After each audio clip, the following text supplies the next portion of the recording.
வணக்கம் ஓவியா. நிச்சயமாக கோவை மாவட்டம் பொள்ளாச்சி அடுத்த பாலாற்றின் மையப்பகுதியில் உள்ள ஆஞ்சநேய கோவில் மிகவும் பிரசித்தி பெற்ற கோவில் என்பதால் இங்கு சனிக்கிழமை மற்றும் அனைத்து தினங்களிலும் ஏராளமான பக்தர்கள் வந்து சாமி தரிசனம் செய்வது வழக்கமாக உள்ளது. இக்கோவிலுக்கு இரவு நேரத்தில் 2 காவலர்கள் பணிபுரிந்து வருகின்றனர். இந்த நிலையில் நேற்று மாலை முதல் ஆனமலை சுற்றுவட்டார பகுதிகளில் கனமழை பெய்து வந்த நிலையில் சிற்றாடுகள் மற்றும் ஆறுகளில் வெள்ளப்பெருக்கு ஏற்பட்டது.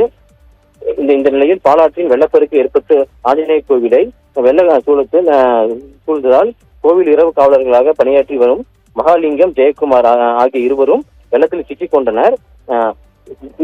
கொண்ட இரு காவலர்களும் உடனடியாக பொள்ளாச்சி தீயணைப்பு நிலையத்திற்கு தகவல் தெரிவித்தனர். தகவல் அறிந்து சம்பவ இடத்திற்கு வந்த தீயணைப்பு துறை வீரர்கள் நீண்ட நேரம் போராட்டத்திற்கு பிறகு இருவரையும் கயிறு கட்டி கரைக்கு அழைச்சி வந்தனர். இதனால் இப்பகுதியில் பரபரப்பு ஏற்பட்டது. மேலும் கோவில் ஆற்றின் மைய பகுதியில் இருப்பதால் இதுபோன்ற சம்பவங்கள் அடிக்கடி நடைபெற்று வருகிறது கூறப்படுகிறது. இதனை தடுக்கும் விதமாக தமிழக அரசு அறநிலைத்துறை கட்டுப்பாட்டில் உள்ள இந்த கோவிலுக்கு புதிதாக மேம்பாலம் கட்டி தர வேண்டும் என்று இப்பகுதி பொதுமக்கள் கோரிக்கை விடுத்துள்ளனர். ஓவியா.